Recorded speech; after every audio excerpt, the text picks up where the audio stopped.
오늘은 그동안 넷플릭스와 디즈니 플러스가 어떻게 K-드라마를 이용만 하고 훌대하고 있는지를 분석한 영상들을 통합해봤습니다. 이 영상은 지금까지 정치클래스TV와 한류클래스TV에 올렸던 영상들을 한 영상으로 통합한 영상입니다. 아직도 왜 넷플릭스와 디즈니 플러스가 K-드라마를 견제하고 있는지 이해를 못하는 분들이 있고, 한류와 K-드라마를 응원하시는 분들이 이 상황을 정확하게 인지하고 있어야 지금 K-드라마가 왜 순위권에서 보이지 않고 있는지를 정확하게 파악이 된다는 것입니다. 지금도 넷플릭스와 디즈니 플러스가 한류 K-드라마를 견제하는 멘트를 하면 순진한 몇몇 분들이 이익을 추구하는 OTT들이 왜 그럴까라는 댓글을 다는 분들이 있어서 이 영상은 그들의 의문에 종결 영상이 될 것 같습니다. 오늘 날짜 프리스페트롤 순위를 봐도 많은 신규 K-드라마들이 넷플릭스와 디즈니 플러스에 올라와도 예전처럼 순위권을 점령하지 못하고 있습니다. 이유는 간단합니다. 넷플릭스는 순위 집계 방식을 바꿔 전세계 시청자들에게 미드와 일본 애니가 더 인기가 있는 것처럼 가스라이팅을 하고 있고, 디즈니 플러스는 K-드라마 자체를 광고하거나 예고편 프로모션조차 하지 않고 있다는 것입니다. 이 영상은 다시 말씀드리지만 지금까지 올렸던 영상의 통합본이라 과거 드라마의 순위도 나옵니다. 그 점 양지하시고 시청해 주시기 바랍니다. 영상이 길어서 시간이 나실 때 보시면 한류의 흐름과 글로벌 OTT의 흐름을 쫓아가는 것에 도움이 되실 것입니다. 지금부터 시작합니다. 오늘 날짜 프리스페트롤 순위에서 K-드라마 킹더랜드가 이번주 넷플릭스 주간 순위 총 시청 시간으로 전세계 통합 1위답게 유일하게 K-드라마로는 5위에 자리 잡고 있습니다. 재밌는 것은 미국쇼 투핫은 26개국 1위여서 뭐라 할 말은 없지만, 위쳐3는 단 3개국 1위를 차지하고 있지만 전체 순위 2위에 올라 있고, 3위인 링컨차를 타는 변호사 또한 단 7개국에서 1위로 3위 자리에 있습니다. 우리나라 드라마로 유일하게 탑10 안에 들고 있는 킹더랜드는 여전히 전세계 20개국에서 1위를 하고 있는데도 불구하고 5위에 있다는 것이 아이러니합니다. 또 한 가지 재미있는 것은 넷플릭스가 요즘 일본 애니메이션을 엄청나게 밀고 있고, 이번주 넷플릭스 비영업권 순위에서 3개의 일본 애니가 순위권에 들어 충격을 줬지만 이 애니의 반란은 그저 3일 천하에 그쳤습니다. 결국 회차와 실행시간이 짧은 애니의 맹점이 여실히 드러났습니다.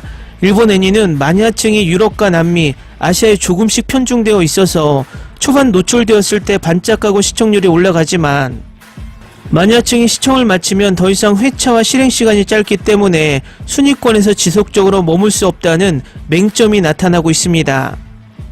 결국 넷플릭스가 엄청나게 밀고 있는 미드 위쳐3나 웬즈데이 시리즈, 기묘한 이야기 시리즈 같은 인지도를 이용해서 계속 사골국물 우려내듯 끝없이 우려먹는 시리즈 말고는 K-드라마를 이길 대항마는 없다는 것입니다. 가끔 넷플릭스가 한국에 엄청난 투자를 한 것처럼 착각하는 분들이 있는데, 넷플릭스는 매년 드라마 제작비에 160억 달러를 투자합니다. 이번에 넷플릭스가 한국에 투자하겠다는 약정 금액이 4년 동안 25억 달러입니다. 하나로 1년에 약 8,250억 정도 투자하는 것입니다. 결국 하나로 넷플릭스가 올해 전세계 넷플릭스 오리지널을 제작하는 데 쓰겠다는 비용이 약 20조입니다. 그 중에 우리나라 콘텐츠를 제작하는 데 사용하는 비용이 8,250억, 전체 약 4% 정도를 K 콘텐츠 제작에 쓰는 것입니다. 지금 현재 넷플릭스 드라마 시장을 미드와 거의 양분하다시피 하는 K-드라마에 10%도 아니고 고작 4%를 투자하면서 엄청난 투자를 하는 것처럼 생색을 내는 것입니다. 넷플릭스가 그동안 K-드라마의 투자를 매년 2배씩 올리는 이유는 그만큼 투자 대비 엄청난 수익을 가져다 줬기 때문입니다. 그러면 이번에 넷플릭스가 4년간 3조 3천억 원을 투자하겠다는 것은 오히려 지금껏 투자했던 비율을 낮추겠다는 선언과 같습니다. 왜냐, 매년 2배씩 올렸던 투자비는 올해만 8천억 원이 넘었습니다. 이 계산으로 따지면 넷플릭스는 내년에 1조 6천억 원을 투자해야 지금까지 투자 비율과 맞습니다. 그런데 우리나라 기자들은 이것이 엄청난 투자를 받은 것처럼 뻥튀기를 하며 그냥 금액으로 3조 3천억을 강조하고, 해외 매체에서도 그동안 넷플릭스가 매년 2배씩 K 콘텐츠의 투자 금액을 늘린 것을 무시하고, 넷플릭스가 엄청난 금액을 K 콘텐츠에 투자하는 것처럼 기사를 씁니다. 우리나라 기자들이 쓴 가짜 기사를 그대로 베껴서 쓰는 꼴입니다. 진정한 우리나라 기자라면 넷플릭스의 4년간 3조 3천억 원의 투자 발표는 넷플릭스가 우리나라 콘텐츠 투자를 동결했다는 표현으로 기사를 대대적으로 내보냈어야 넷플릭스가 뜨끔했을 것이라는 겁니다. 물론 세계 어느 OTT에서도 K 콘텐츠에 이만큼의 투자를 하는 OTT는 없습니다. 하지만 넷플릭스가 자선사업단체도 아니고 철저하게 투자비 대비 K 콘텐츠가 확실한 수익을 내주기 때문에 그만큼의 투자를 하는 것입니다. 가끔 우리나라 시청자 중 넷플릭스는 고마운 OTT라고 그런 OTT를 까지 마라라는 뉘앙스로 댓글을 다는 분들도 있지만 정확히 따지고 보면 넷플릭스의 K 콘텐츠 구조는 왕서방과 제주 부리는 곰의 관계를 아직 벗어나지 못하고 있다는 것입니다.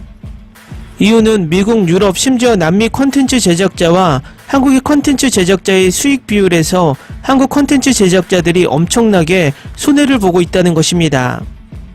한국을 제외한 미국과 유럽의 제작자들은 런닝 개런티 개념으로 넷플릭스에서 수익이 나오면 일정 비율로 수익이 콘텐츠 제작자에게 계속 가게 되어 있지만 한국은 처음 투자비를 받고 콘텐츠가 방영을 하면 모든 수익이 넷플릭스로만 가는 구조로 되어 있다는 것입니다. 결국 이상한 변호사 우영우를 제작한 A스토리는 초창기 넷플릭스와 계약을 맺고 킹덤 1, 2와 킹덤 아신전을 제작했고 넷플릭스에서 K-좀비 신드롬을 일으켰지만 후에 이 컨텐츠에서 나오는 2차 저작물의 수익까지 모두 넷플릭스가 차지하는 구조를 참지 못하고 결국 이상한 변호사 우영우를 넷플릭스에서 투자받지 않고 국내 투자로 제작해서 방영권만 넷플릭스에 주며 대박이 났습니다. 물론 이상한 변호사 우영우의 2차 제작물의 수익은 모두 A스토리가 가져가게 됐습니다. 이것은 결국 킹덤3 제작이 완전 불투명해진 원인이기도 합니다. 그리고 이상한 변호사 우영우의 성공은 넷플릭스에게는 한국 콘텐츠 제작자들의 독립선언과 같았고 지금 현재 미국의 작가 조합과 배우 조합의 파업보다 더 큰 충격으로 다가왔을 것입니다. 결국 넷플릭스는 자신들이 100% 수익 창출을 할 수 없는 오리지널이 아닌 진행 중인 K-드라마에 대한 견제가 생기게 되고 진행 중인 K-드라마를 전세계 동시 방영을 하지 않거나 노골적인 시간차 방영을 시작한 것이고 이번에 넷플릭스 순위 집계 방식 또한 미드와 이레니 등에는 유리하지만 회차가 늘어날수록 K-드라마에게는 불리하게 바꿨다는 것입니다. 결국 역대 넷플릭스 순위에 있던 이상한 변호사 우영우는 넷플릭스 역대 드라마 목록에서 사라지고 K-드라마들 역대 순위가 모두 하락했습니다. 결국 이번에 넷플릭스의 조치는 보이지 않게 K-드라마 제작자와 K-컨텐츠에 대한 길들이기라는 것입니다.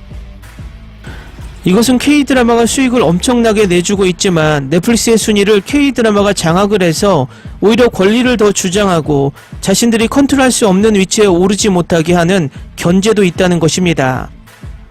하지만 넷플릭스 미드 소재 고갈과 밀고 있는 일본 애니의 순위권 반짝 상승 3일천하 결과는 미드의 대항마는 K-드라마밖에 없다는 것을 보여주는 것이고 다시 한번 강조하지만 넷플릭스는 우리나라 콘텐츠가 넷플릭스에 가져다주는 이득에 비해 엄청난 투자를 하고 있지 않고 있다는 것이고 4년간 3조 3천억 원의 투자 금액은 오히려 투자 동결 선언이라는 것을 우리나라 기자들은 정치적인 이유로 엄청난 투자를 받고 있는 것처럼 국민들을 호도하지 말라는 것입니다. 오늘은 오늘 날짜 플리스페트롤 순위를 분석해드리고 일본 콘텐츠 띄우려다 폭망하고 있는 넷플릭스라는 주제로 이야기해 보겠습니다. 오늘 날짜 플리스페트롤 순위를 보면 정말 넷플릭스 관계자들이 쥐구멍을 찾고 싶을 정도로 초라해 보입니다. 넷플릭스 순위에서 적어도 1위는 최소 초반 60에서 70개국에서 1위에 오르는 것이 기존 넷플릭스 1위 순위의 평균적인 상황이었습니다. 어제 제가 넷플릭스가 미드를 무리하게 띄우고 퀄리티도 열악한 일본 콘텐츠를 억지로 밀다 보니 백화점이었던 넷플릭스가 구멍가게가 되었다는 말씀을 드렸습니다. 일단 오늘 날짜 순위를 살펴보면서 더 구체적으로 이 상황을 살펴보겠습니다. 1위는 미드 링컨차를 타는 변호사가 차지하고 있는데 전세계 28개국에서 1위에 올라 있습니다. 기존에 1위를 하는 콘텐츠는 어제 1위에 올랐다면 오늘 1위국이 늘어나야 정상적인데 이 드라마는 1위국이 어제보다 1개국이 줄었습니다. 1위의 프리미엄을 누리지 못하고 있다는 것입니다. 그만큼 콘텐츠가 1위를 할 만큼 힘이 없다는 것입니다. 2위는 영국 드라마 동성애 소재를 다룬 하트스토퍼가 차지하고 있는데 하루 1위를 하고 추락 속도가 엄청납니다. 첫날 45개국 1위에서 3일 만에 1위국이 19개국으로 떨어졌습니다. 개인적인 생각이지만 이 드라마는 애초 순위권에 둘 수 없는 드라마였지만 전형적인 이번 순위 방식의 회차 실행 방식이 짧은 스타일로 깜짝 1위에 올랐다는 것이 순위 하락폭으로 바로 알 수 있습니다. 그냥 이 드라마는 짧으니까 이 드라마 시즌1을 시청한 시청자가 짧고 굵게 보고 끝났고 그것이 순위국이 엄청나게 급격히 떨어지는 것으로 증명이 됩니다. 위쳐3는 더 초라합니다. 위쳐3 파트2가 올라온 지 단 일주일 만에 오늘 날짜로 단 한 개 곡만 1위에 올라 있는데 이 드라마가 4위입니다. 기존 순위 집계 방식이었다면 벌써 순위권 밖으로 나가 있는 것이 정상입니다. 7위는 킹더랜드가 차지하고 있으며 이 드라마는 진행 중인 드라마 특성상 순위가 하락하다 새로운 회차가 나오면 다시 상승하는 분위기인데 요즘 플리스페트룰 순위가 이틀 정도 딜레이 순위이기 때문에 이 드라마는 내일부터 다시 상승할 것으로 보이지만 어제 종영했기 때문에 몰아보기 하는 시청자가 다시 보기 시작하고 반면 드라마 종영 시기에 이탈하는 시청자가 있기 때문에 부합 순위를 유지할 것으로 보입니다. 9위는 경이로운 소문이 차지하고 있습니다. 경이로운 소문은 첫 화가 13개국 1위에 올랐다가 이 드라마 또한 진행 중인 드라마라 새로운 회차가 나오기 전까지 순위가 하락하다 다시 새로운 회차가 올라오면 상승세를 타기 때문에 내일부터는 순위가 다시 급상승한다고 예상합니다. 이번 주 순위부터는 5위권 안으로 들어갈 것으로 예상해 봅니다. 이 드라마는 현재 남미와 유럽 일부 지역에서 방영을 하고 있지 않기 때문에 동등하게 남미와 유럽에서 동시 방영되었다면 지금쯤 1, 2위를 다투고 있었을 것이라고 확신합니다. 일본 콘텐츠는 유일하게 한마바퀴가 차지하고 있는데 이 애니는 현재 1위국이 없는 가운데 8위에 올라 있습니다. 이제부터 이 순위를 세분화해서 분석해 드리겠습니다. 일단 오늘 플리스페트롤 순위의 특징은 두 가지입니다. 진짜 1위에 올라서 모든 콘텐츠의 인기를 끌어줄 대장 드라마가 바닥이 났다. 제가 자주 이야기하지만 넷플릭스는 백화점 명품 매장에 진열된 명품처럼 명품 드라마가 계속 나와서 대장 드라마가 전체 순위를 끌어줘야 합니다.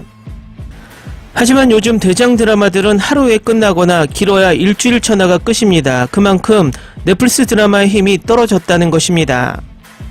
그렇게 밀었던 위쳐3는 맥을 추지 못하고 바로 하락해서 이번 주 안에 순위권에서 사라질 것으로 예상되며 기존 메가히트 드라마들이 평균 한 달 정도 순위권에 머물다 사라지는 것을 보면 위쳐3는 실패한 드라마라고 말할 수밖에 없습니다.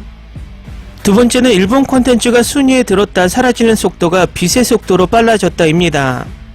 지난달부터 공격적으로 일본 콘텐츠를 밀어넣기 하던 넷플릭스의 본심이 K 콘텐츠의 대체제로 생각하고 일본 콘텐츠를 밀어넣고 있는 것이 확실해졌지만 몇 주 동안 일본 콘텐츠들이 변경된 순위 집계 방식에 유리한 25분짜리 짧은 영상으로 순위권에서 재미를 봤지만 지금은 올라온 당일 반짝 순위권에 들었다가 빛의 속도로 순위권에서 사라지고 있다는 것입니다. 현재 한마바퀴 하나만 순위권에 올라 있지만 이것도 이번 주 초에 순위권에서 사라질 것으로 예상됩니다. 결국 제가 예상한 대로 초반 일본 콘텐츠들이 엄청나게 올라오자 세계 시청자들이 호기심으로 봐주긴 했지만 이제 피로감에 들어갔다는 것입니다. 이유는 일본 콘텐츠들의 퀄리티 때문입니다. 지속적으로 열광하며 보는 콘텐츠가 아니라 그냥 심심할 때 보는 킬링타임용 콘텐츠라는 것입니다. 이 극단적인 예는 오늘 날짜 플리스페트롤 영화 부분 5위에 올라있는 존백입니다. 존백은 넷플릭스가 정말 과도하게 띄우고 싶어서 안달이 난 것처럼 전세계 유튜브 공식 채널에 예고편 광고를 띄우고 심지어 이 영화를 띄우기 위해 존백 애니메이션을 먼저 올려 분위기를 만들었습니다. 이 정도로 광고를 했다면 하루라도 1위를 해야 넷플릭스에 면이 설 텐데 이 영화는 영화 순위 5위 이상으로 올라가지 못하고 고전을 하고 있습니다. 이 영화는 신규 영화들이 올라오면 급격하게 순위권 밖으로 밀려날 듯 보입니다. 또 이 드라마의 IMDb 평점 또한 5.7점의 평가를 받고 있으며 점수가 후한 마이 드라마 리스트에서도 일본인들이 엄청나게 평점을 올리고 있어도 7.4점의 점수밖에 얻지 못하고 있습니다. 댓글에도 일본인들만 들어와 재밌다고 분위기를 띄우고 있지만 평점은 계속 떨어질 것으로 보입니다. 지난 영상에서 이 영화가 2016년 일본 좀비 영화 I am a hero를 그냥 복붙해놨다고 말씀드렸고 좀비들도 전혀 공포감이나 스릴을 느끼지 못하는 연기력을 보여줬다고 말씀드렸듯이 이 드라마의 퀄리티는 2016년 일본 좀비 영화보다 못하다는 것입니다. 결국 이 영화 한 편은 일본 제작 수준을 그대로 보여준 표본이라고 볼 수밖에 없습니다. 일본 애니 수준도 마찬가지입니다. 드라마로 표현할 수 없는 것을 애니로 표현하지만 대부분의 애니가 대부분 선정적이거나 잔인하거나 일본 국뽕을 담고 있고, 스토리의 디테일은 전혀 신경 쓰지 않고 겉포장만 화려하다는 것이 제 개인적인 평가입니다.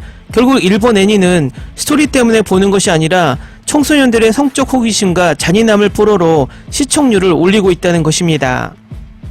어느 정도 30대 이상의 성인들이 일본 애니를 본다면 처음 몇 편은 호기심으로 볼 수 있지만 정말 말도 안 되는 개연성의 연속에 혀를 내두를 정도입니다. 거기에 일본 음식과 일본 무술, 일본 정신을 너무나 과다하고 노골적으로 찬양을 하고 있어서 70년대 한국 국뽕 개몽 영화 수준에서 탈피하지 못한다는 것입니다. 현재 세계적인 드라마나 영화, 애니를 보면 어떤 메시지를 직접적으로 전하는 것이 아니라 대사와 주인공의 행동으로 드라마에 녹여서 메시지를 전달한다면, 아직도 일본 영화, 드라마, 애니는 주인공의 독백 대사로 노골적으로 메시지를 전달하니 오글거리고 재미가 상실된다는 것입니다. 어쨌든 이런 콘텐츠들이 과다하게 넷플릭스에 노출되었고 단 한 달도 되지 않은 이 시점에서 벌써 바닥을 드러내고 있다는 것이 오늘 플리스페트롤 순위로 증명이 되고 있습니다. 결국 이번 미드를 띄우기 위한 순위 집계 방식은 넷플릭스에 악영향을 주고 있으며 어부지리로 일본 콘텐츠가 단기간 순위권에 진입하고 있고 계속 반복되겠지만, 이것은 아마도 세계인들로부터 일본 콘텐츠의 수준만 적나라하게 보여주는 결과로 이어질 것이 뻔하다고 개인적으로 평가해 봅니다. 일본 콘텐츠가 퀄리티가 높고 세계적으로 인기가 있었다면 진작에 넷플릭스가 잡으려고 노력했을 것입니다. 지금 넷플릭스가 일본 콘텐츠를 띄우는 이유는 두 가지, 할리우드 파업으로 인한 콘텐츠의 수급 악화와 과도하게 급상승하는 K드라마 인기를 누르기 위함인데 두 가지 모두 실패한 결과를 보는 듯 합니다. 오늘은 오늘 날짜 플리스페트롤 순위를 통한 위쳐3로 보는 넷플릭스의 전략 실패에 대해 분석해 드리겠습니다. 할리우드가 벌써 3개월째 파업으로 멈춘 상태에서 넷플릭스는 오리지널 미국 드라마 수급에 큰 차질을 빚고 있습니다. 현재는 다른 나라의 오리지널들을 급하게 올리면서 간신히 방어를 하고 있지만 넷플릭스의 지금까지의 특성인 엄청난 대작으로 전세계를 떠들썩하게 만드는 전략은 실패한 것으로 보입니다. 과거 넷플릭스는 기묘한 이야기, 퀸스 갬빗, 종이의 집 등의 세계적인 히트작을 내면서 그 이슈의 시너지로 구독자를 전 세계적으로 모았습니다. 하지만 요즘 이런 대작이 더 글로리 이슈 이후로 좀처럼 나오지 않고 있습니다. 결국 이 흥행저하는 할리우드 파업과 맞물려 넷플릭스를 백화점에서 다이소 개념으로 떨어뜨리고 있다는 것입니다. 그 과정에서 자국 이기주의와 할리우드 제작사, 작가, 배우 조합이 나서서 다른 나라에 뺏긴 자신들의 파일을 찾고자 압력을 가하고 있으니 미드 띄우기를 하지 않을 수 없다는 것입니다. 그 미드 띄우기는 미국 드라마 웬즈데이 때부터 시작을 했는데 정말 미드 웬즈데이는 과도하게 오징어 게임의 흥행을 이겨보려고 전 세계에 엄청나게 과도한 광고를 하고도 결국 오징어 게임의 흥행은 미치지 못했습니다. 어쨌든 K드라마는 꾸준히 지금 우리 학교는 지옥, 이상한 변호사 우영우, 더 글로리 등 꾸준한 상승세를 이어갔고 급기야 K드라마 불모지인 유럽에서 인정을 받는 시기까지 도달했습니다. 이번에 넷플릭스는 할리우드 파업 상황에서 제2의 오징어 게임을 위쳐 시리즈에서 찾으려고 했던 것 같습니다. 무려 회당 약 1000억 원을 들여 만든 8부작 결국 8000억짜리 드라마를 엄청난 홍보를 했지만 그 성적은 정말 초라합니다. 넷플릭스에서 가장 장기간 1위를 한 드라마는 오징어 게임과 퀸스 갬빗 두 드라마로 이 드라마의 1위 기간은 46일로 동률입니다. 결국 한 달하고도 16일 장기적으로 왕자의 자리에서 내려오지 않았고 이 장기 흥행은 전 세계에 이슈를 남기며 넷플릭스 가입자를 늘려왔습니다. 스포츠도 마찬가지로 예를 들어 메이저리그나 KBO 또는 프리미어리그에 메시, 오타니, 손흥민, 호날두 등 엄청난 스타들이 등장하면 그 리그들은 엄청난 흥행과 수익을 창출합니다. 넷플릭스도 마찬가지죠. 기업이다 보니 엄청난 흥행 대작들이 계속 출시되어야 구독자를 늘리며 안정적으로 유지할 수 있다는 것입니다. 그렇지만 미드 위쳐3를 1위 자리에 억지로 앉히려고 K드라마를 희생시킨 결과는 오늘 플리스페트롤 위쳐 시즌3의 몰락으로 그들의 작전이 실패했다는 것이 드러났습니다. 제가 누차 이야기했듯이 위쳐3 하락세가 엄청나게 가파르기 때문에 금방 1위 자리에서 내려오겠다고 이야기했는데 그게 현실로 다가왔습니다. 위쳐3는 현재 플리스페트로 순위 첫날 48개국 1위에서 오늘 날짜 3개국 1위로 전체 순위 4위로 딱 일주일 만에 떨어졌습니다. 1위에 오른 드라마는 전세계 45개국 1위를 차지하고 있는 동성애 소재의 영국 드라마 하트스토퍼입니다. 이 드라마 또한 소재를 봤을 땐 엄청난 히트 요소를 가진 드라마는 아니지만 1위에 오른 이유는 아주 단순합니다.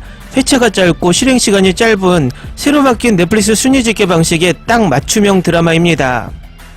전체 드라마가 30분 내외의 짧은 드라마라는 것입니다. 결국 드라마를 전체 시청시간에서 실행시간으로 나누게 할 때 엄청나게 유리하다는 것입니다. 오늘 날짜 2위에 오른 링컨차를 타는 변호사 또한 이번에 바뀐 순위 집계 방식에 완전 맞춤형으로 만들어 파트 2를 출시했습니다.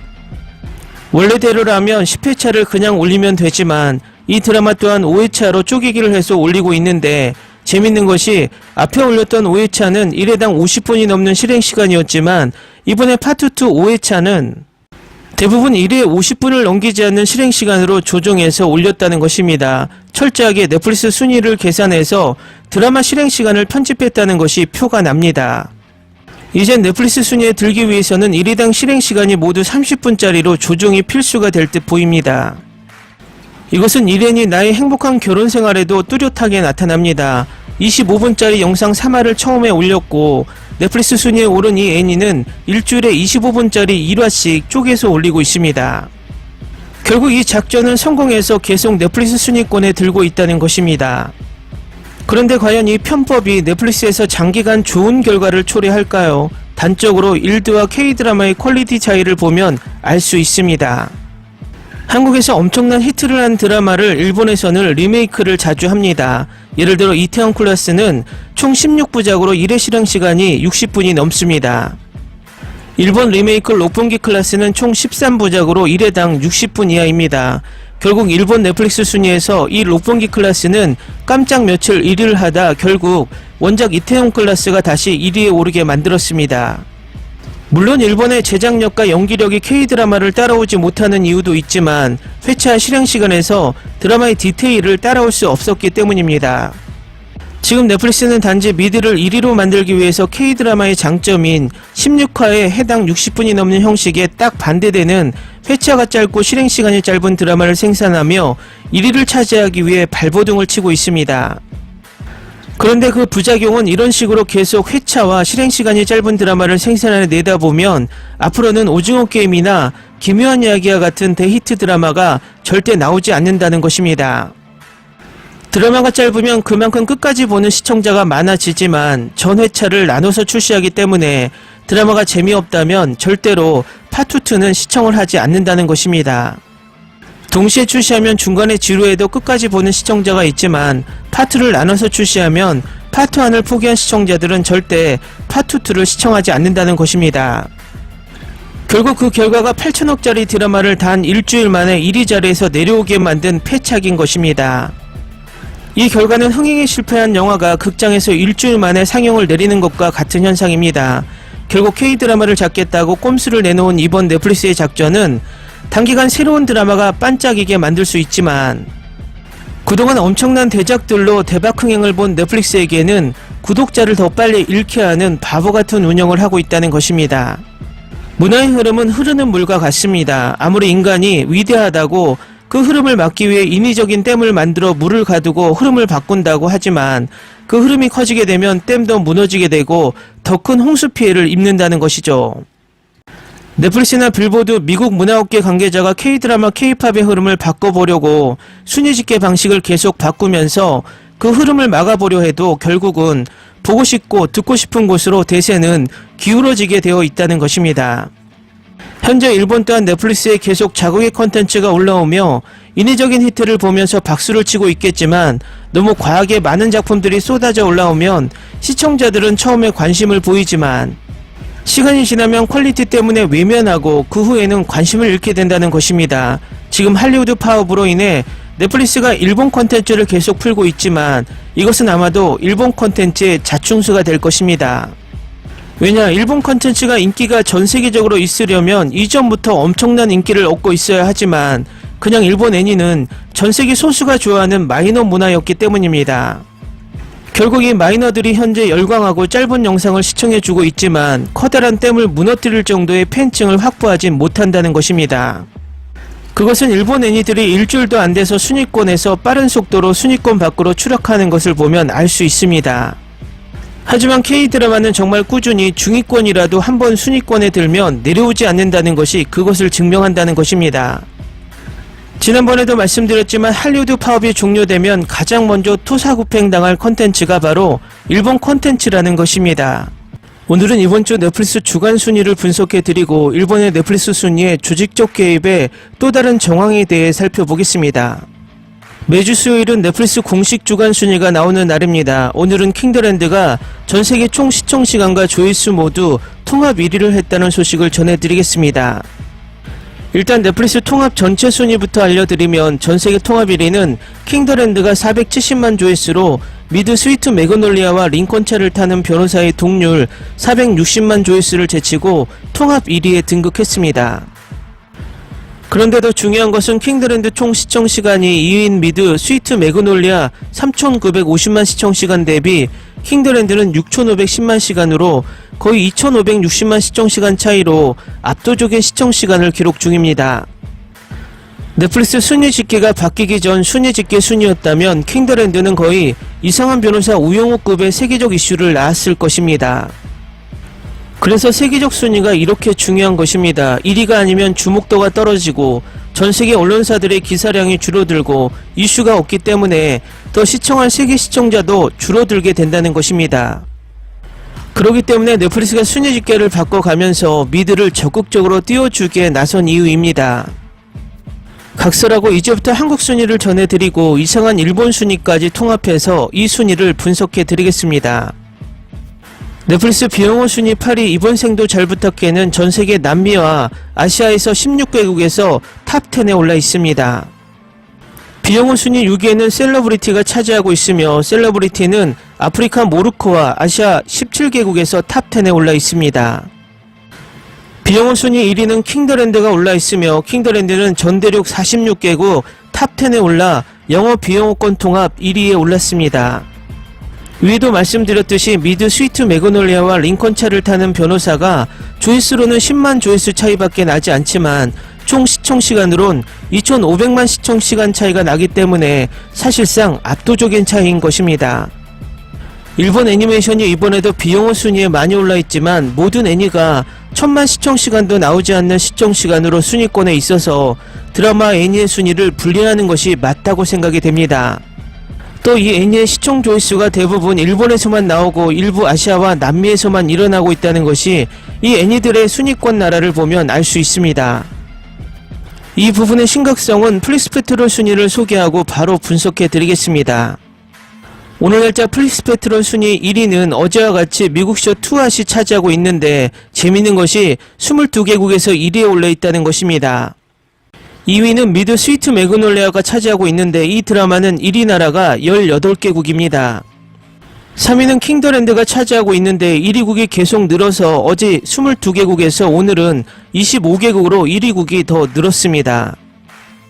플릭스페트롤 순위를 보면 진행 중인 K드라마는 토일 밤에 대부분 방영을 하기 때문에 넷플릭스에서는 실질적으로 일요일과 월요일에 방영이 됩니다. 그런데 넷플릭스 방영 시간상 일요일 방영 순위는 월요일에, 월요일 방영분은 적어도 화요일에 순위가 올라와야 하지만 순위가 하루씩 밀립니다. 결과적으로 우리가 지금 보는 플릭스페트롤 순위는 이틀 전 순위를 보는 것과 같다는 것입니다. 그래서 신규 K드라마가 넷플릭스에 올라오면 그 결과를 보려면 이틀을 기다려야 한다는 것입니다. 그런데 이 순위 전달 방식이 한국보다 하루나 이틀 빨리 방영을 시작하는 신규 미드, 특히 위쳐3 같은 경우에는 전세계 순위를 이틀 먼저 선점하기 때문에 세계 시청자들은 상대적으로 미드가 훨씬 인기 있어 보이게 됩니다. 이 과정은 더 글로리 파트 1 때 미드 너의 모든 것 시즌3 파트 1을 하루 먼저 방영해 순위에서 이득을 보고 또다시 더 글로리 파트 2 때도 너의 모든 것 시즌3 파트 2를 하루 먼저 방영했을 때와 같습니다. 결과적으로 더 글로리처럼 넷플릭스가 미드를 K드라마보다 하루 먼저 방영하기 때문에 플리스페트롤 순위에서 미드가 먼저 순위 1위를 선점하고 시작하는 것을 반복한다는 것입니다. 이번에도 위쳐3 파트 2를 DP 시즌2보다 하루 먼저 방영해서 한국 시간으로 따지면 이틀 이상의 플리스페트롤 순위를 선점하는 결과를 낳게 되고, 세계 시청자들로부터 과연 미드 위쳐3가 K드라마 DP 시즌2보다 낫다라는 인식을 미리 심어주고 출발한다는 것입니다. 결과적으로 DP 시즌2가 지금의 킹더랜드처럼 위쳐3를 역전하겠지만, 100m 달리기 시합에서 미드는 10m 앞서 달리게 하고 K드라마는 10m 뒤에서 달리게 해서 미드가 압도적으로 앞서는 것처럼 착시를 불러일으킨다는 것입니다. 이 순위가 아무것도 아닌 것 같지만 미국 드라마 측에서는 경쟁 드라마가 없이 시작하는 초반 엄청난 시청률의 이득을 보는 것이고, K드라마 입장에서는 엄청난 경쟁 드라마 경쟁하면서 엄청나게 시청률에서 손해를 본다는 것입니다. 지금부터는 어제에 이어서 일본의 조직적 넷플릭스 순위 개입 정황의 넷피셜 추가 정보를 알려드리겠습니다. 일단 어제 영상을 잠깐 보시겠습니다. 지금부터는 제 넷피셜입니다. 음모론에 가깝습니다. 그래서 넷플릭스가 미국 콘텐츠를 집어삼키지 않고 남미와 아시아에서 구독자를 유입할 K 콘텐츠에 대한 콘텐츠를 지금 1애니와 1드로 보고 있다는 것입니다. 아무리 순위 집계 방식이 바뀌었다고 그동안 마이너 그룹에 속하던 1드와 1애니가 갑자기 마구마구 순위에 들고 있으며 한 번도 일어나지 않았던 일본 애니가 한국 랭킹에서도 1위를 찍어버렸습니다. 또 일본은 몇 년 전 사랑의 무시착 이태원 클라스가 지속적으로 순위에 들 정도로 K드라마 사랑이 끔찍했던 곳이 순위 집계 방식이 바뀌었다고 일본 랭킹에서 K드라마들이 맥을 추지 못하고 있습니다. 사람이 어제까지 매일 고기만 먹다가 하루아침에 난 오늘부터 야채만 먹을 거야 라고 결심하면 그 결심이 한 사람이면 가능합니다. 그것이 수백만 명이 하루에 같은 결심을 하고 하루에 모두 야채만 먹을 수 있을까요? 통계상 고기에서 발암물질이 나왔다는 충격 말고는 절대 그런 일은 벌어지지 않습니다. 그런데 요즘 넷플릭스 순위에서 그런 일들이 자주 일어납니다. 그런데 제가 어제 충격적인 광경을 목격했습니다. 과거부터 저는 일본에 관련한 콘텐츠를 많이 다뤘습니다. 그렇지만 단 한 번도 일본인들이 조직적으로 콘텐츠에 들어와 댓글을 단 적이 없었습니다. 그런데 며칠 전 일본어로 댓글 하나가 달렸습니다. 내용은 한국 콘텐츠가 일본 콘텐츠보다 못하기 때문에 순위에서 밀리는 것이다. 이런 댓글이 달렸고 저는 일본어로 친절하게 답을 했는데 갑자기 이런 생각을 했습니다. 제가 영상을 일본어로 만든 것도 아니고 일본 자막을 넣은 것도 아닌데 내용을 어떻게 이해하고 댓글을 달았지? 그래서 그냥 한국어를 잘하는 일본인이구나 하고 넘어갔습니다. 그 영상을 보신 분들은 아마도 그 댓글을 보셨을 겁니다. 그런데 어젯밤에 또 이상한 댓글이 한글로 달리기 시작합니다. 어제 영상 내용은 일본 5채널에 올라온 일본은 왜 한국 엔터테인먼트에 지고 있는가라는 게시글에 달린 일본 댓글을 소개하는 영상인데 갑자기 한국어로 일본 콘텐츠가 한국 콘텐츠보다 낫다라는 통계를 같은 아이디도 아닌 다른 아이디로 댓글이 한꺼번에 몇 분 사이에 올라옵니다. 그리고 그 댓글에 좋아요가 급상승합니다. 딱 가장 많은 좋아요 숫자를 이길 만큼의 좋아요가 달리고 끝이 납니다. 아이디를 봐도 딱 일본스러운 아이디가 티가 나고 그것도 몇 분 사이에 동시에 이런 댓글과 좋아요를 누른다는 것은 VPN과 우회 서버를 바꿔가며 작업을 해야 하기 때문에 혼자 몇 분 사이에 이런 작업을 하는 것은 불가능합니다. 그리고 마지막 댓글에 참 의미심장한 일본어 댓글이 올라왔습니다. 일본어로 일본 콘텐츠가 이제 세계 순위에 랭크된다란 문구였습니다. 이 댓글은 며칠 전 일본어 댓글을 남긴 그 아이디입니다. 아침에 그 댓글을 캡처하려고 찾아보니 며칠 전 댓글과 어제 댓글이 지워지고 없더군요. 아마도 제 영상을 보신 분들은 그 일본어 댓글을 보셨을 겁니다. 어쨌든 이 댓글들이 그냥 장난 같지만 뭔가 쎄하고 느낌이 옵니다. 만약에 이렇게 유튜브 댓글도 몇 분 만에 조직적으로 올리고 몇 분 만에 좋아요 숫자를 늘린다면 충분히 우회 VPN을 가지고 넷플릭스 일본 콘텐츠를 조직적으로 보고 시청시간을 늘릴 수도 있겠다입니다. 공교롭게도 어제 일본 반응 내용 중 한국은 공작으로 넷플릭스 순위와 빌보드 순위를 올린다란 내용이 있었습니다. 요즘 일본이 모든 면에서 수상한 움직임을 보이고 있는 것은 확실합니다. 넷플릭스 일본 콘텐츠의 순위 움직임도 이상할 정도로 갑자기 순위 변동이 심하고 그것은 제가 그동안 많이 설명한 짧은 회차, 짧은 실행시간도 있지만 우리가 불을 피울 때 불이 활활 잘 타도록 하는 역할을 불쏘시개 또는 착화제라고 말합니다.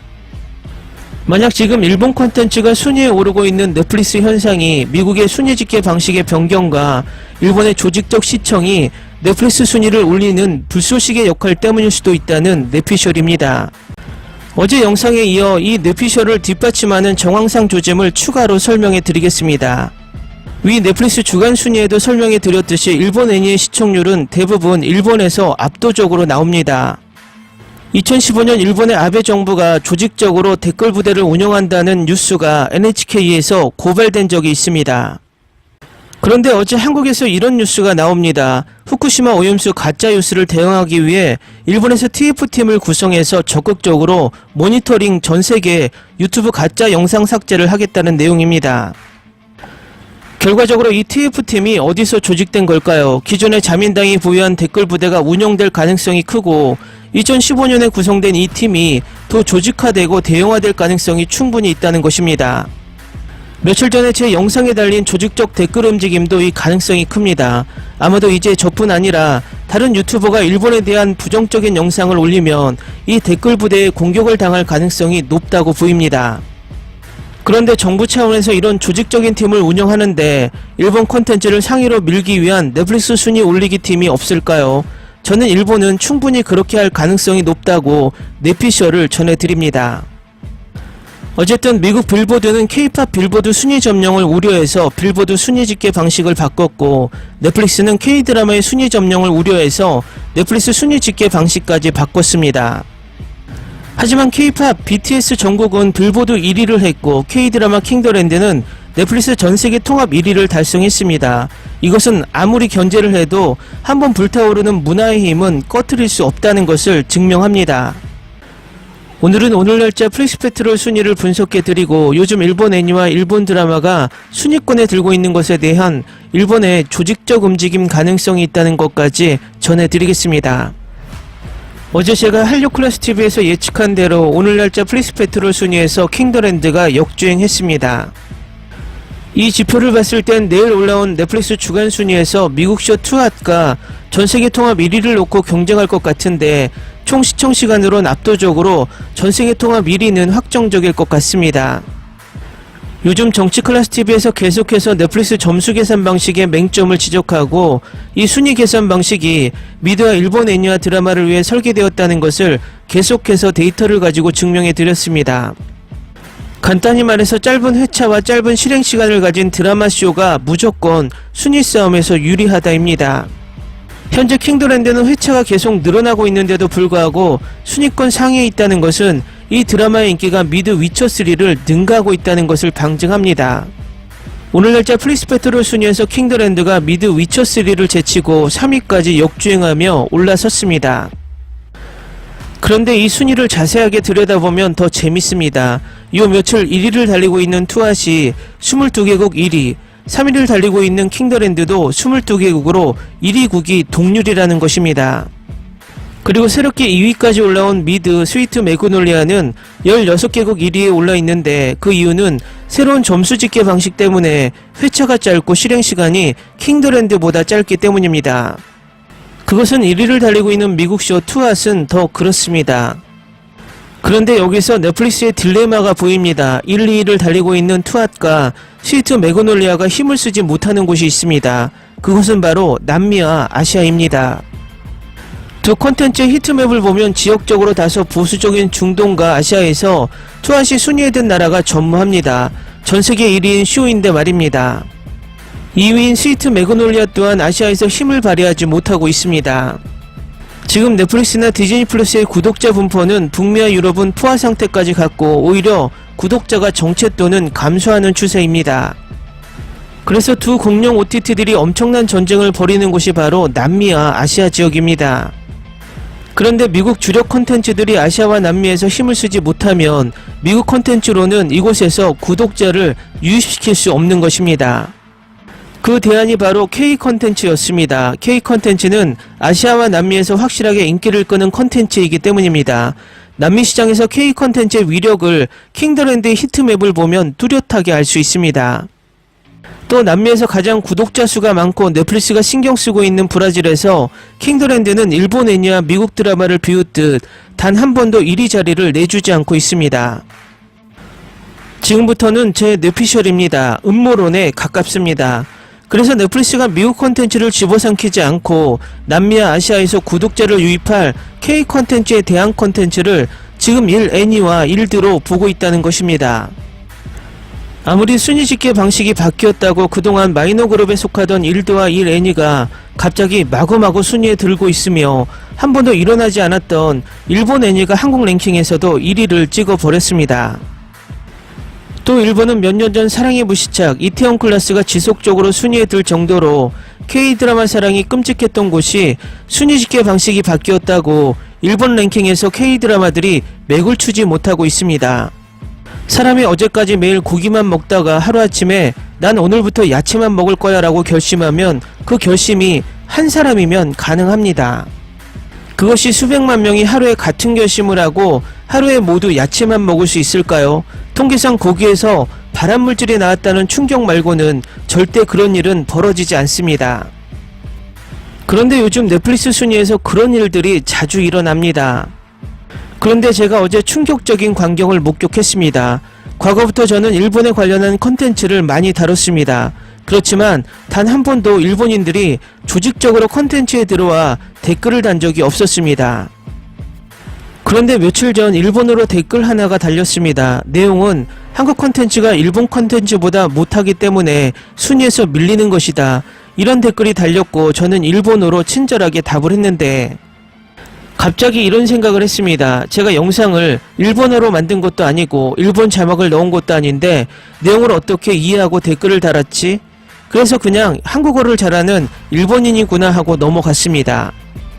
그 영상을 보신 분들은 아마도 그 댓글을 보셨을 겁니다. 그런데 어젯밤에 또 이상한 댓글이 한글로 달리기 시작합니다.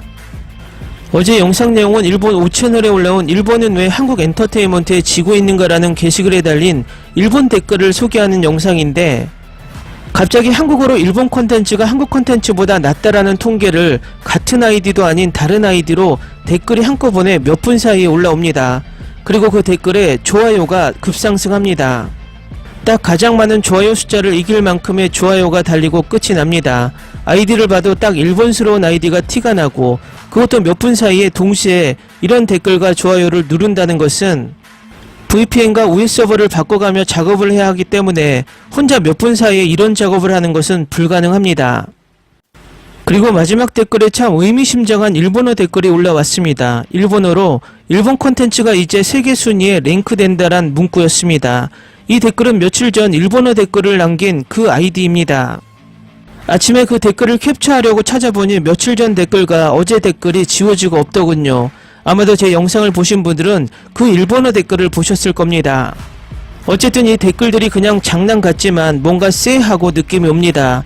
만약에 이렇게 유튜브 댓글도 몇 분 만에 조직적으로 올리고 몇 분 만에 좋아요 숫자를 늘린다면 충분히 우회 VPN을 가지고 넷플릭스 일본 콘텐츠를 조직적으로 보고 시청시간을 늘릴 수도 있겠다입니다. 공교롭게도 어제 일본 반응 내용 중 한국은 공작으로 넷플릭스 순위와 빌보드 순위를 올린다란 내용이 있었습니다. 요즘 일본이 모든 면에서 수상한 움직임을 보이고 있는 것은 확실합니다. 넷플릭스 일본 콘텐츠의 순위 움직임도 이상할 정도로 갑자기 순위 변동이 심하고 그것은 제가 그동안 많이 설명한 짧은 회차, 짧은 실행시간도 있지만 우리가 불을 피울 때 불이 활활 잘 타도록 하는 역할을 불쏘시개 또는 착화제라고 말합니다. 만약 지금 일본 콘텐츠가 순위에 오르고 있는 넷플릭스 현상이 미국의 순위 집계 방식의 변경과 일본의 조직적 시청이 넷플릭스 순위를 올리는 불쏘시개 역할 때문일 수도 있다는 뇌피셜입니다. 그리고 지금 순위에 든 일본 애니와 일본 드라마 히트맵을 보면 너무나 재미있습니다. 딱 미국이 원하는 아시아와 남미만 불이 들어오고 미국판인 북미와 유럽은 건들지 않는다는 것입니다. 어쨌든 넷플릭스가 원하는 미국 콘텐츠를 잡아먹지 않고 남미와 아시아에서 구독자 수를 늘려줄 수 있는 콘텐츠가 일본 콘텐츠라는 것을 증명이라도 하는 듯 히트맵이 보여주고 있습니다. 물론 이 논리는 과도한 뇌피셜이지만 모든 가능성을 가지고 이 상황을 예의주시해야 할 때라고 제 경험을 토대로 이야기해 봤습니다. 오늘은 엉망진창 넷플릭스 순위란 주제로 이야기해보고 각국의 넷플릭스 공식 홈페이지를 분석해서 지금 넷플릭스가 지향하는 주력 콘텐츠가 어떤 방향인지까지 유추해보겠습니다. 어제 갑자기 한국 넷플릭스 1위에 일본 애니 주술회전이 올라왔다가 오늘은 3위로 떨어졌습니다. 이 애니메이션이 엄청나게 한국에서 인기가 많아서 1위에 올랐을까요? 이 애니가 1위에 올랐던 이유는 아주 간단하게 추측할 수 있습니다. 그것은 이 애니의 시즌1과 시즌2의 방영 방식을 보면 확실하게 나옵니다. 이 애니의 시즌1은 24화 각 회당 25분 정도 짧은 실행시간을 가지고 있습니다.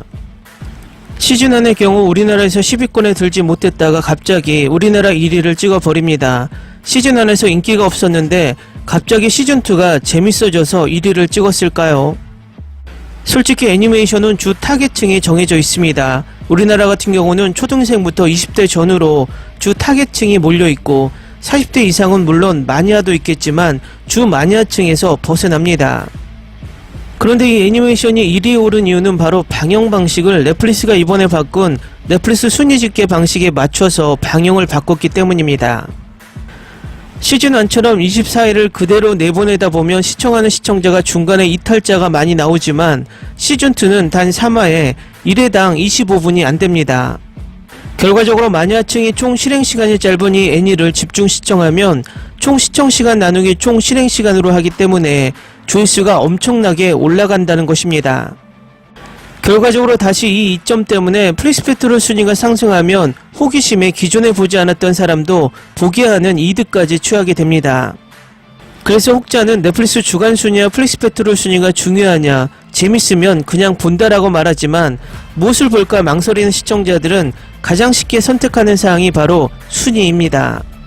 제가 지난번에 넷플릭스 새로운 순위 집계 방식의 맹점이 회차도 짧고 실행시간이 짧은 시리즈가 가장 유리하다고 말했고, 결국 가장 유리한 스타일이 BTS나 블랙핑크처럼 3분짜리 뮤직비디오를 뮤직 드라마로 만들면 전세계 1위를 영구적으로 할 수 있다고 지적했는데, 현재 이 스타일에 맞는 방영을 시작한 것이 바로 일본 애니메이션입니다.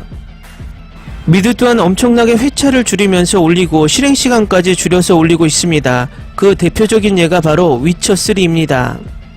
시즌1에서는 1회 분량 60분 정도의 에피소드 8회를 올렸습니다. 하지만 시즌3는 한 회당 에피소드를 1회를 제외한 나머지 에피소드가 60분보다 짧게 5화만 올렸습니다. 결국 이번 새로 바뀐 넷플릭스 순위 집계 방식은 회차는 적고 실행시간이 짧은 시리즈에 유리한 것에 미드와 일본 애니, 일본 드라마가 그대로 맞아떨어졌고 또 우연인지 계획인지 그렇게 방영을 하고 있습니다. 이번에 우려스러운 점이 두 가지입니다. 이번 금요일에 시작하는 DP2가 시즌2 개념인데 회차가 시즌1과 연결된 7화로 시작한다고 합니다. 그럴 일은 없겠지만 자칫 순위 집계에서 시즌1 실행시간과 합쳐서 계산할 수도 있다는 것인데 무조건 실행시간이 길면 순위에서 밀리는 것이 지금의 순위 집계 방식인데 어떨지 지켜봐야겠습니다. 반대로 위쳐3는 DP2보다 하루 먼저 방영을 하는데 시즌3 파트 1과 파트 2를 합친 실행시간으로 순위를 계산해야 하는데 이것을 또 따로 순위를 집계 한다면 이것 또한 꼼수로 순위를 올리는 것이기 때문에 지켜봐야겠습니다. 지금 넷플릭스가 지향하고 있는 말 그대로 밀고 있는 콘텐츠가 무엇인지를 알려면 각 나라에서 운영하는 넷플릭스 유튜브 공식 홈페이지에 어떤 콘텐츠를 미루느냐에 따라 짐작할 수 있습니다. 먼저 한국 넷플릭스 공식 홈페이지와 일본 공식 홈페이지를 비교하면 한국에는 유난히 일본 콘텐츠가 많이 올라와 있어서 일본 넷플릭스 홈페이지와 구분이 안 될 정도입니다. 브라질 넷플릭스를 봐도 일본과 미국 콘텐츠 위주로 영상들이 배치되어 있으며 대문을 보면 영화 소닉이 대문에 걸려서 브라질 홈페이지면 대문에 브라질 콘텐츠가 올라와야 하는 거 아닌가라는 생각을 해봅니다. 왜냐하면 비교적 자국의 콘텐츠가 강한 나라인 인도와 한국의 대문에는 인도 콘텐츠와 한국 콘텐츠가 대문에 올려져 있기 때문입니다. 재밌는 것이 넷플릭스가 유럽에서 미드와 이레니를 얼마나 밀고 있는지 프랑스와 독일 홈페이지에도 미드와 이레니 일본 드라마가 도배되어 있습니다. 새로운 넷플릭스 오리지널인 DP 시즌2는 올라와 있지도 않습니다. 더 재밌는 것은 아예 프랑스와 독일 홈페이지 대문에는 위쳐3로 몇 달 동안 도배를 하고 있다는 것입니다. 독일과 프랑스 드라마도 있을 텐데 미드를 노골적으로 미는 것이 이들 나라에서 미드가 차지하고 있는 위력을 실감하게 됩니다. 부수적으로 아시아의 필리핀 대문은 영화 버드박스 바르셀로나가 올려져 있으며 태국 홈페이지에는 일본 애니가 대문에 걸려 있습니다. 태국도 요즘 넷플릭스 신작이 많이 올라오고 있는데 대문에 일본 애니를 올려놓은 것을 보면 시사하는 바가 큽니다. 일반적으로 어떤 기업이건 자신들이 지향하는 것이 무엇인지 홈페이지를 보면 알 수 있습니다. 지금 전세계 넷플릭스 홈페이지에는 미드와 일본 애니와 일본 드라마로 도배가 되고 있는 실정입니다. 반면에 드라마로 미드와 전세계를 양분하다시피 하는 K드라마의 예고편은 찾아보기가 힘듭니다. 넷플릭스는 우리나라에 와서 K 컨텐츠에 엄청난 투자를 하고 동반자 관계를 떠들었는데 실상은 1년 160억 달러, 총 20조 콘텐츠 제작비에 4%인 금액을 투자하면서 홍보도 안 해주는 이상한 행태를 보여주고 있습니다. 그런데 요즘 쏟아지는 일본 애니와 드라마를 보면 과연 한국보다 일본에 덜 투자했을까란 생각이 들 정도입니다. 하지만 실상은 K 컨텐츠로 막대한 수익을 얻고 있는 넷플릭스가 미드 위쳐3에는 회당 1000억을 쏟아부으며 10화 1조에 가까운 제작비를 들이고 전세계 1위 오징어 게임에 1000억을 투자했다는 것이 실소를 금할 수 없습니다. 그렇게 1조를 쏟아붓고 엄청난 광고를 때리고 있지만 결과적으로 위쳐3가 오징어 게임 흥행에 발뒤꿈치도 따라올 수 없다는 것이 현실입니다. 단 3화짜리 회당 25분도 안 되는 일본 애니메이션이 한국 넷플릭스 1위라는 것이 여러분은 이해가 되시나요? 이 결과는 이번에 넷플릭스 순위 집계 방식이 얼마나 엉터리이고 미드를 띄우기 위해서 만든 집계 방식이 오히려 그동안 넷플릭스에서 소수 마니아를 위한 마이너 그룹에 있던 일본 애니가 가장 혜택을 보는 결과를 초래했습니다. 이런 방식으로 순위를 계산하려면 넷플릭스는 애니메이션과 드라마를 분리해서 순위를 표시하는 것이 합리적이고 드라마를 쪼개서 방영하는 꼼수로 순위 집계에 착시를 불러일으키는 것은 없어져야 할 것입니다. 제가 항상 강조하지만 드라마와 영화를 평가하는 방식은 순위와 시청률이 가장 확실한 방법입니다.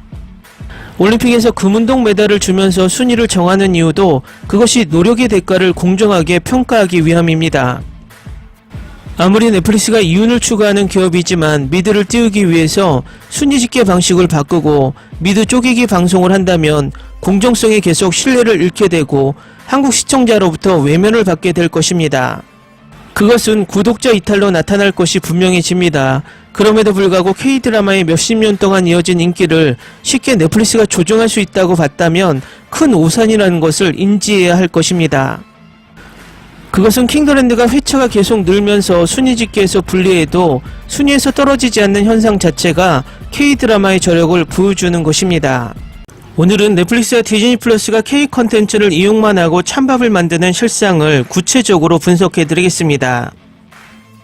오늘 날짜 플리스페트롤2 OTT의 순위를 보면 넷플릭스 영어 드라마 후이스 에린과 디즈니 플러스 아소카가 1위를 달리고 있습니다.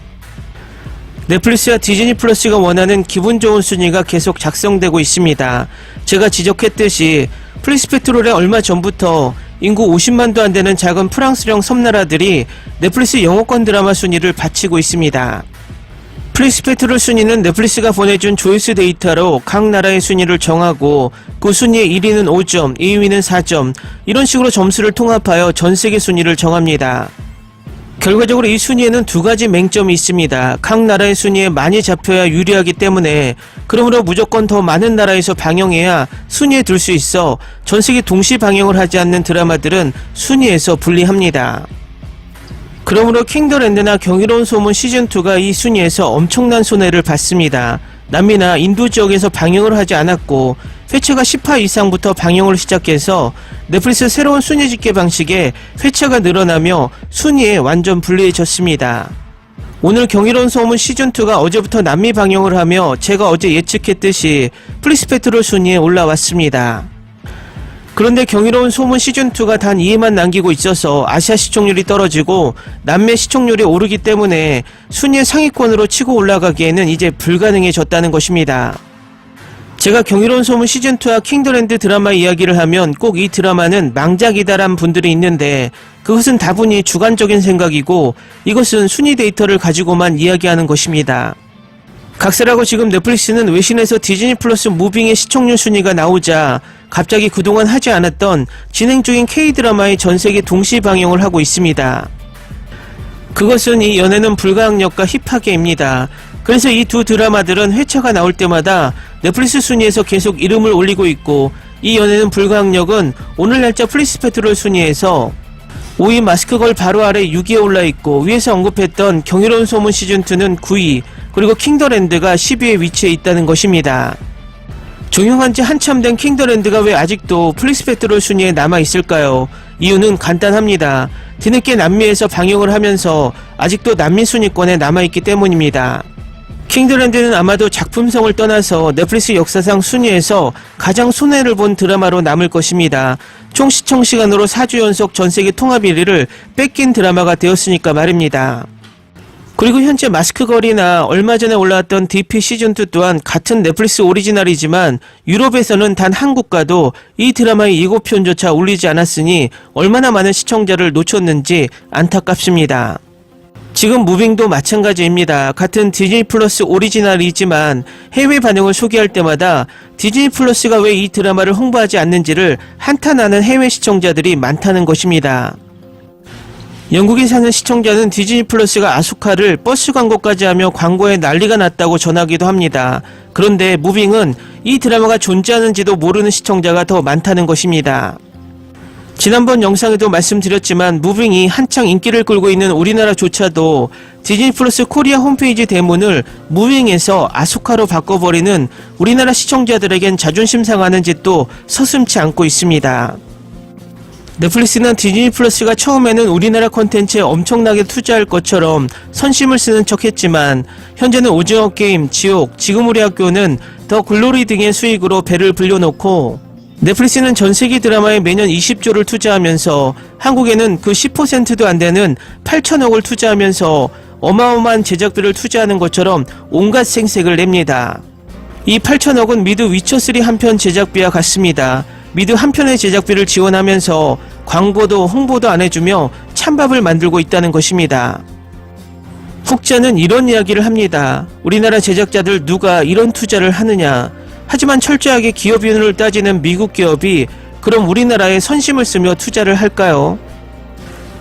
우리나라 드라마가 넷플릭스 비영어 드라마의 시청률의 41%를 차지한다는 통계가 말해주듯 넷플릭스의 엄청난 시청률과 가입자 수를 만들어주고 있는데 연 20조 투자의 10%인 2조도 아닌 8천억으로 생색내는 것은 자신들도 낯간지럽지 않을까요? 오징어 게임 성공 때 넷플릭스가 흥분해서 각 나라의 영위동산까지 세우더니 이제는 엄청나게 흥행하는 K-드라마가 나올까봐 전전긍긍하며 전세계 동시 방영은커녕 예고편조차 올리지 않는다는 것입니다. 디즈니 플러스는 아수카를 띄우기 위해서 같은 디즈니 플러스 오리지널 무빙을 아시아용 드라마로 만들어버리고 이 드라마의 정확한 흥행 성적도 시시하고 있다는 것입니다.